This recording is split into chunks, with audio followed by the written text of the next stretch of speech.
Um, Keep in mind that there's a pro and a con to that. The pro is that those who get an award will have more money to work with, and they'll be able to, perhaps raise their hourly rate for staff. Now, that's the pro part. The con part is that could result very likely in fewer awards because I get a finite amount of money.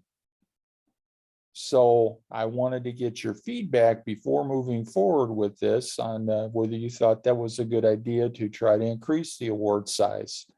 Right now, keep in mind, you already have a lot of money because of carryover, and you've got the staff shortage, and you're not able to solve it because I don't think it's something we can just throw money at.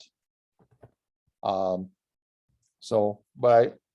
I value your thoughts and your opinions. So this is a great time for you to share with me.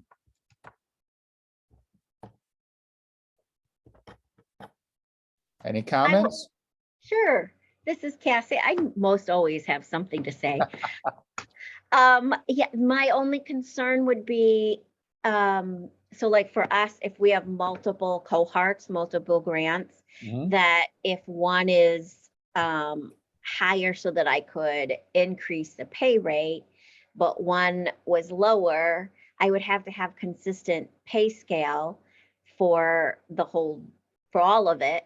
And so then that might be a challenge, because if I increase it because I have more money with this in this building, but I don't have enough money in this building, then that would be my only thought. Yep, and that could be an issue. So I'm glad you made that point. That's something that I hadn't thought about. Those are some of the things we have to consider. That being said, we are going to get a little bit more money. It's about $100,000 more next year than we had this year. So this year we had, let me see here. We awarded $7,092,000. So next year we'll be doing $7,100,000 more than that.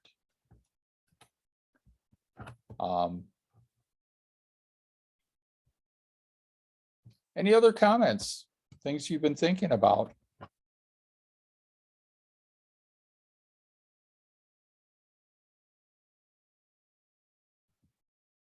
Dick, as people think about this question, when would you like to have feedback? Some people need maybe a little bit more time to think on the issue. When would you like them to communicate back with you by? Well, I don't really have a strict timeline on this because I will need it back by probably the end of June.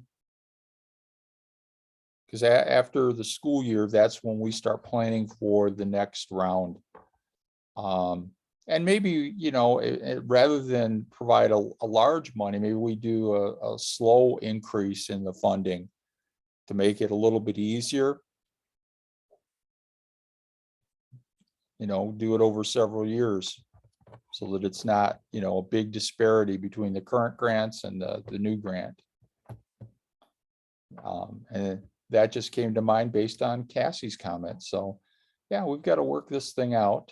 But we want to make sure that this program is serving the needs of kids and make sure that, we stay viable.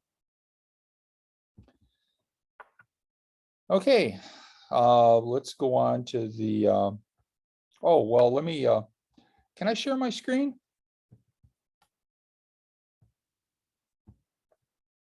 Let's see. Hey. You should be able to. Yeah, I can. Wonderful.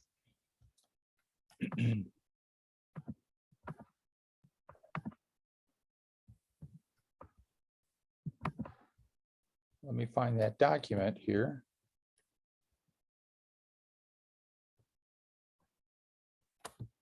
Here it is. Okay, the competition from the fall, finished that up.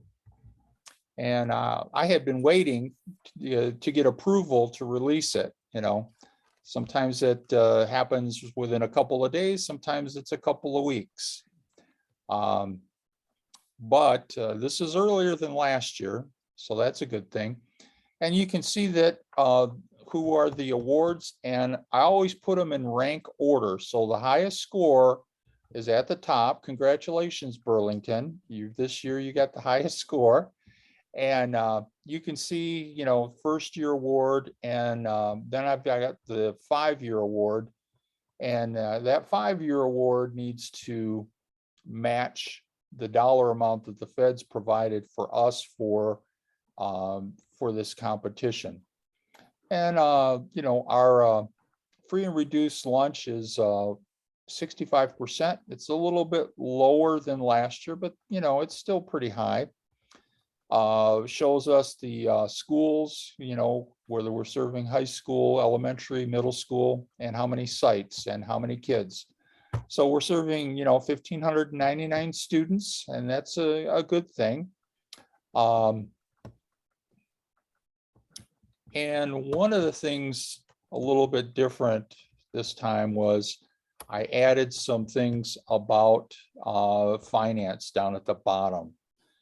There's a link to the federal guidance in Edgar.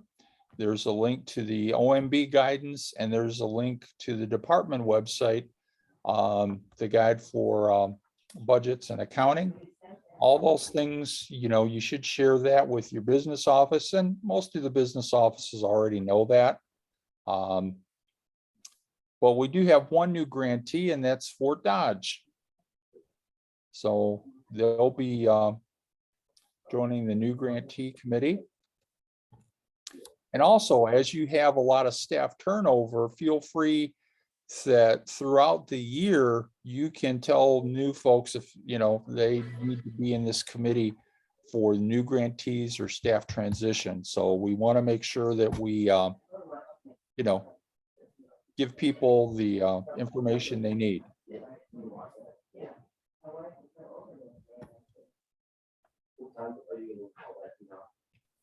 Now, I muted my mic for a second, and it wasn't me making all that noise.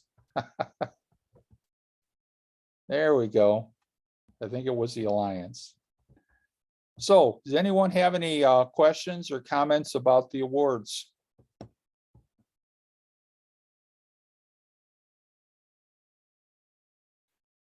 This was a very good year. Everybody that applied got funded. So that doesn't always happen.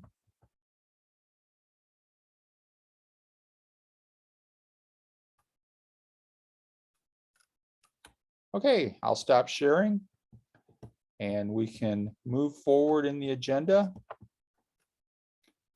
I've been doing CASA claims. And as I'm doing those CASA claims, I'm looking at the balances, and some of you have got pretty large carryover balances, and I want to ensure that you guys can, have a plan in place to spend down that balance. Because here's the bad thing. You've got allowable 15% carryover this time. They want to do a consistent carryover amount for all the federal title programs.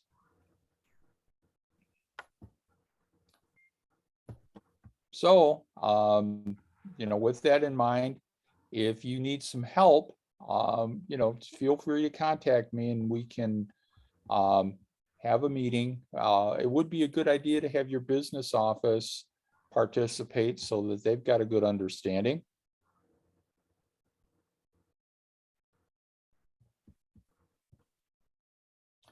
Now, one of the things too that's going to be useful in terms of spending down that money is if you have a community partner, because of this pandemic, some of them are really strapped. And with the gas prices, they may be, taking the kids places. Maybe they've got a van and they take some of the kids and do something, you know, in the park or whatever, you can compensate some of these community partners who are providing services out of the grant. So that'll help with the spend down. If they're using some supplies, consumables, you know, workbooks, crayons and things like that, you can provide reimbursement on that as well. We want to, you know, reach out to the community partners. I had a meeting with the feds yesterday, so this was brand new. That the feds are anxious for us to spend that money down as well. So that's a very good thing. Any questions on that? Vic, did you address professional development and Well, allowable expenses? professional development is a required expense. You have to have 5%. That's not transferable into some other area. However, professional development, we've done a lot of things to help you meet that 5% goal. For example, if, you know, you can attend a conference, you can bring in a speaker and pay for that out of the PD area. If your staff, if we're going to have a meeting about doing the GEPRA measures, and it's going to happen probably in June, and the staff may be out of school, you can pay them to come in and attend that meeting if they're the folks that are going to be working with those GEPRA measures. So, you know, you can pay your staff. You may have to do training for them, the PD, outside of the school hours. You can pay them. It's not free time. So make sure that you're keeping track of that PD and that you're charging it to the grant.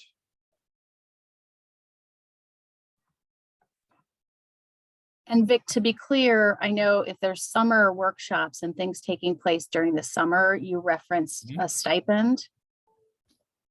Yep. So, you know, if we're doing something in the summer, we want the people that are participating. For example, we might do something in August before school starts. And, you know, this is a way to get the staff can get extra compensation as they're getting training. So we want to make sure that, you know, we're properly compensating everyone for the work they're doing, especially since those folks that have been with us through the pandemic, they're, you know, in my opinion, they are heroes. They've been working with kids and it's been a real challenge. So we want to make sure that, you know, we are aware of their hard work and sacrifices and do everything we can to make sure they get compensated. Any questions?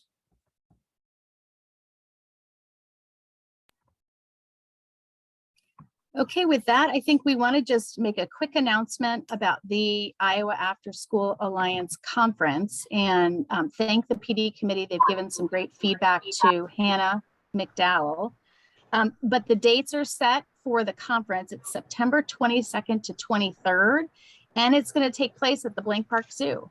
And we're really excited about that. The space is beautiful there. It's an opportunity to both have some great space in a different setting, but also have some experiential learning, and stay tuned for an agenda. I will let you know that we are going to be opening registration at some point in late May. So for those of you that want to use any of your dollars in this fiscal year, you can to pre-register. So be on the lookout for that. Again, the dates are September 22nd to 23rd, Blank Park Zoo, and we'll be working with many of you to get feedback on what you think would be really important topics to cover at the conference this fall. Any questions on that? That's a good use of PD funds that maybe you've got some and you haven't spent them. I have Alright. a question. Yeah. Is that the same as the Impact Conference that we have? Okay. Yes, thank you. It's called the Impact Conference. Vic, I don't know if you want to address the change in leadership this year. Well, yeah, and the Impact Conference was sponsored by the Iowa Department of Education, and this we're changing that the sponsorship is going to be through the Iowa After School Alliance and other community partners. But yes, it's this kind of the same type of agenda. I think we'll be making sure that we're seeking feedback both from all of you, as well as obviously Vic on the 21st century side, and trying to partner with any external partners, whether it be Future Ready Iowa or others that may be interested in sharing content at the conference. I think on the next bullet point, Vic already mentioned it, but there is discussion that we would be doing a summer workshop. And August is the potential month that we looked at as we discussed a potential time to do it. Our goal is to try and do it prior to school starting, but not in the dead of, the first week of August, when hopefully everybody's taking their last lap of some type of break or break from normalcy. So you will be able to, I saw Billy laugh because there probably is never a break, but you will be able to pay a stipend if it's during non-contract hours. So stay tuned for that. But that is something that Vic has elevated, that if you're on non-contract time, you will be able to utilize a stipend. And with that, Vic, I'm going to turn it to you to talk about GEPRA measures. Okay, well, we're gearing up. We're going to have 5 GEPRA measures instead of 14. So that's going to be a little bit easier. And we're not going to be reporting them 3 times. There's going to be 2 reporting periods, and we're not going to report the same information. They're breaking up the information into 2 sections. The end of summer will be the first section of reporting, and then the rest of it will report at late fall. Now, the feds have maybe tweaked the interpretation of the measures a little bit, but they haven't given me an update on that yet. So we're just going to keep going with what we know. And those GEPRA measures are pretty well set. That we've got a document we've sent out for you guys to meet with your data folks and to let them get started with the reports. I would ask that you get with your data folks and have them do a sample report so that everybody's on board with what needs to happen. There's only one measure that you won't be getting from your data person, and that is the one about student engagement. That'll have to be like a survey, kind of like what we used to do with the teacher survey. And we're going to use any staff member that works with kids can do that survey. So it'll be a little bit more accurate that way.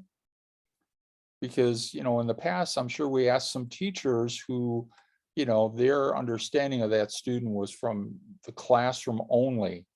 And we'll be getting, information about what that student is doing in the after school program. We're going to be looking at attendance like always. And they're looking at grades, but when you get into the middle school, they're asking about GPA. And, we've sent out a little chart, to convert letter grades into, the points, an A is 4, B is 3, C is 2, D is 1, and an F is 0 points. Cassie had sent me something that, they don't use letter grades. Well, they use a descriptive grades, did you make progress? So the way her grades were, I had sent her back some feedback. The student that made progress was kind of like a B. And then there was another one that was equivalent to a C. And then there was another one that was equivalent to a D. And then they had one that they didn't have data. So, that's like 0 points. What they didn't have was an equivalent of an A, student maybe exceeded the criteria instead of met the criteria. So, if you have some kind of a grade that's not a letter grade, feel free to send it to me and we'll work on it together, because you can convert anything to numbers. And that's the only kind of difficult thing about it. Keep in mind, the feds have reporting attendance in hours, and we've already established that you don't have to change your attendance. You just need to convert. And we've provided a chart on that. We have a data collection template that our wonderful evaluation committee has worked on. And I think they've sent that out to everyone. Can I ask a follow-up question? Sure. Okay, so my follow-up question is, for those, so we are a standard-based reporting. So K through 6 are all standards-based. So there's not like reading proficient, math, M or whatever. There's all these standards under reading. So like 12 standards, and then each one has a P or an M or a L. So my question is, while I appreciate getting what the M and the P and the L, what they stand for, which standard do I look at? Because there's no like reading and then a thing. And then I'm kind of stuck as I don't know how to, what do I pick just one standard? Do I don't know what to do. You're lucky that you're just a district and not a state, because there are some states that are standards based, and they asked the same questions of the feds. How do we get the grade point average? And the feds said exactly what I am saying, is that we've got to convert it. Now, if you have a lot of standards and the feds are just asking for reading in that, we may have to take an average of your, you maybe have 5 standards in reading, and we can take the average number of points for that and report that. So can I share my screen and look at it? Because I see others have kind of the same question. So I just want to be super clear as we start to work on this. You should be able to share your screen, Cassie. Okay. Yep. All right, here is a report card for a 6th grader. And so here's reading are all these standards here. So should I, and then we were quarters last year, but we're trimesters this year. So if I look at last year, should I take, because each one is I can like look across and then give a P or an average for each of the standards, and then take all of the standards and average it out to a P, and then a P would be equivalent to a C, which is 2 points. And then same, but then I have reading, but then I also have language arts, reading, speaking, and listening. And then math is all that entire page and a half. Well, what this looks like to me, when I was teaching, I had this for each student, but then that was what I would share at a parent teacher conference. Here are the areas where we're going over, and this is what, each one of these contribute to that letter grade that I have to give them on a certain subject. And I know we no longer do that. Yeah, I know, but it's basically it's a progress report, and we still have to convert it to that points system, and they're going to let us figure out the best way. And I, off the top of my head, thought that doing an average, anything that's relating to math, average it out and come up with those points. If you have a better way, I'm open to suggestions, but we do have to convert it. This might be a good topic for one of our committees. Because we're not the only school district and everybody's going to be looking for Yep. GPAs and stuff. And lots of districts have moved to standard-based grading as opposed to a letter grade. And with standard-based grading, it's very complicated to figure out what is it. And then if we want to compare apples to apples and have everybody in the state reporting the same way, we should probably have a conversation about how we want to determine this. Well, maybe we need a special meeting to talk about how those people that don't do letter grades can report the new GEPRA. Vic, are we aware of how each site grades, or would that be a question to try and gather first from everybody to figure out who's impacted and how they're impacted? Yeah, I'm not sure how everybody grades. And keep in mind, we may be able to get the feds to do some modification, but that's not going to be easy. I mean, it was, 5 or 6 years to get these new GEPRA measures in place. They don't move very fast at the federal level, but, we do have to make an effort to do this reporting the way that they've put in those GEPRA measures. So we can get together for those who are not doing letter grades and figure out the best way that we can report this information to the feds. Thanks, appreciate it. Just because it's, let's say you've got 400, 500 kids that you've got to report on, and it's a lot of staff time to take 20 standards, give them points, average it out, and then, and so I just want to make sure that we're all, if we're going to spend hours and hours and hours converting standard-based grading, that we're doing it the right way. Well, let me ask you this. You've got a student information system, right? Yes. Is there a way that maybe a report could be generated?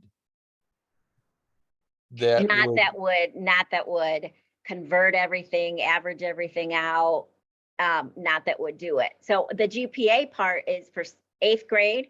That's easy. I spit those out. And then, but when there's 25 math and 16 different categories for reading, and then another 10 or so for language arts, and then that all is going to have to be hand calculated out. What would that average be? What would that, because every standard is scored differently. Mm-hmm.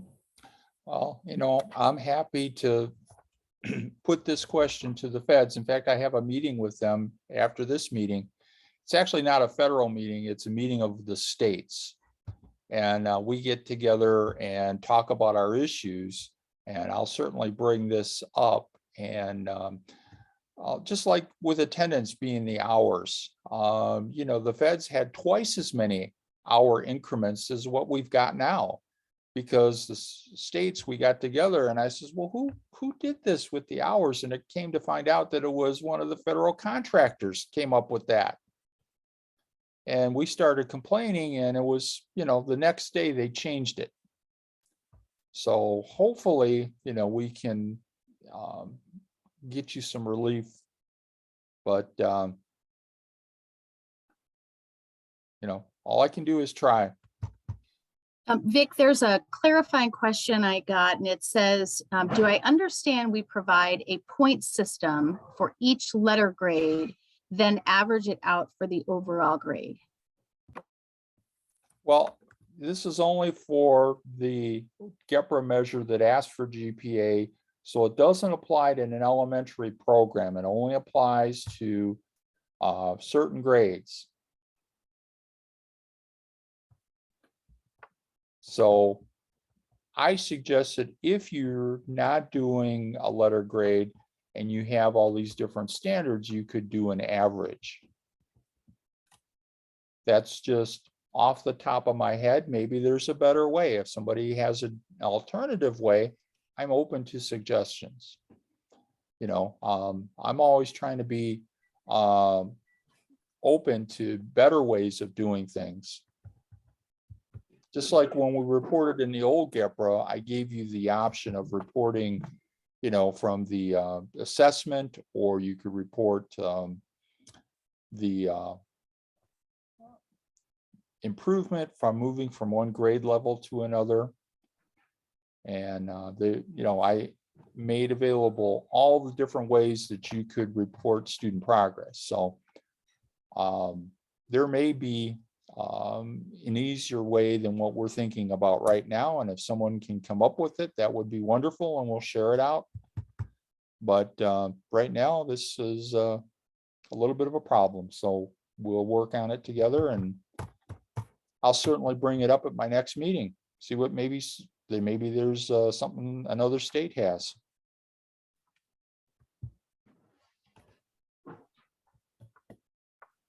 Are there other questions or comments on this topic?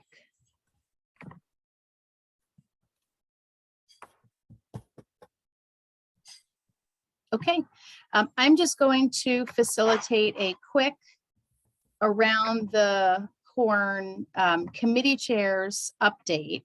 With that being said, I know Brittany and others led the process of trying to have committees report and share what they've been working on using an intercommittee update form. And so I'm going to read what we've received from 3 of the groups. So we've got evaluation, which came in from Caitlin Schmidt. And it says the evaluation committee has wrapped up work creating data spreadsheet templates to be prepared for the new GEPRA measures that will be reported on this current year. Focus of the committee is now shifting to the creation of a committee guide and troubleshooting as the APR data windows open for the first entry of the new GEPRA measures. Caitlin, I'm not sure if you're on. Is there anything you or others want to say about that update?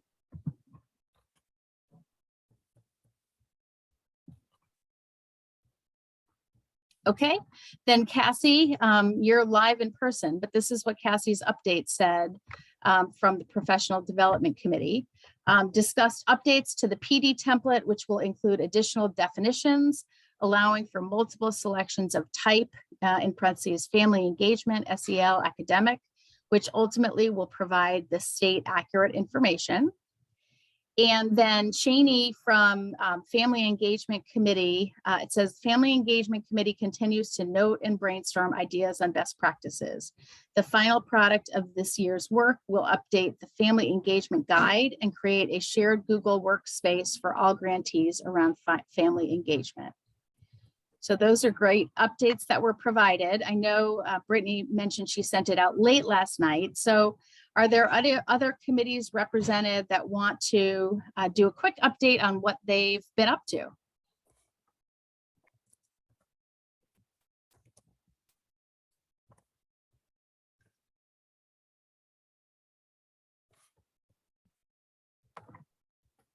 Okay, then Vic, I'm going to turn it back to you if you want to facilitate any Q&A from the directors about anything on their minds. Well, before we do that, I went and looked up that GEPRA measure, and I put it in the chat so you guys could all see, and I'm going to read it through. It says measure number 2, percentage of students in grades 7 through 8 and 10 through 12 who attended the program during the school year or summer with a prior year unweighted GPA of less than 3 or grade of B, who demonstrated an improved GPA. So you're not reporting on every single kid's, but for example, if you've got kids who got less than a B, and maybe that's for a letter grade, or if it's one of those standards based, you got to figure out what that standard would be the equivalent of a B. And those who made some improvement from that, you would report them. So it's not going to be every single kid in the program during those grades. It's just they're looking for the ones that are making some improvements. The whole thing about these new GEPRA measures, it's trying to track student improvement. Rather, we're not doing with proficiency anymore. It's all about improvement. So hopefully that lowers the scale, but it's still going to be some calculation, and it's going to be difficult at first because we're working with new measures, and everything's a little bit different, but hopefully this will allow us to better report the good work that we do with kids. Okay. So now, do we have some folks that want to share out some of the things? Anybody making some progress with, staff shortages that they would like to share? Hey, Vic. Good morning, everyone. This is John and Hey, with John. Oak Ridge. And so we've been able to use some additional funds to bring on some high school students to help us Great. out. So that's one way. We are also recruiting college students right now to get ready for our summer program. So I've got a couple of students lined up with that. But one of the things, and when using the high school students, I always make sure it's a priority that they focus on their academics first.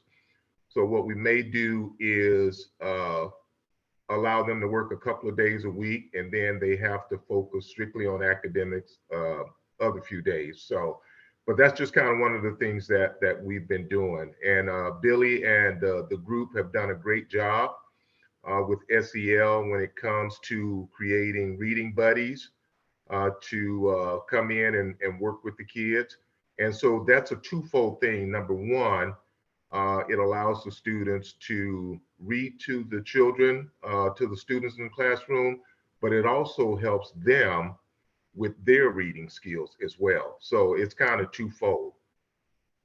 Great. And I'm a big advocate of getting the high school kids involved, because sometimes those younger kids can better connect with the kids in the after school program. And that's, a wonderful thing. Yeah. Thanks, John. Yep.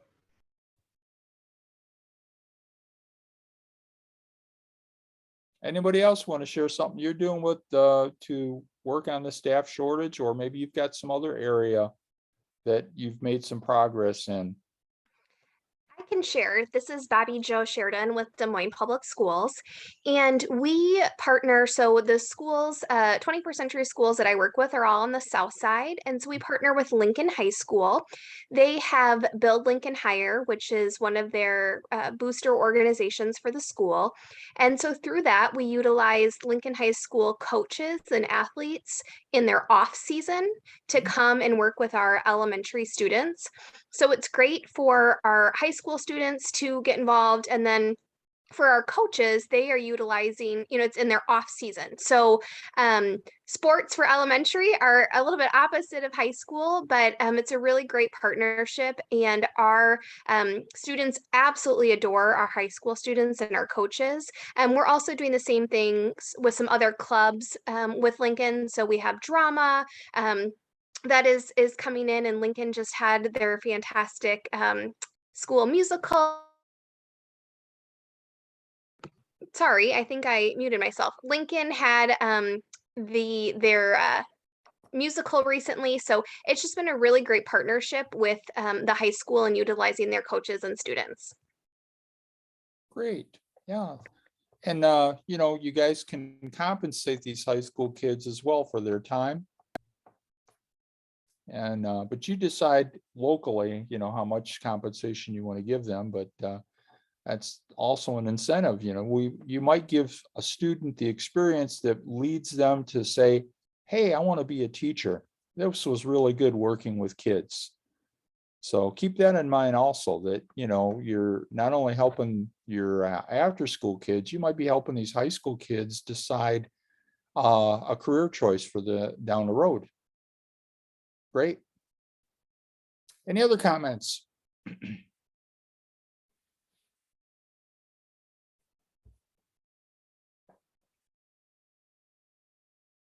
Any questions?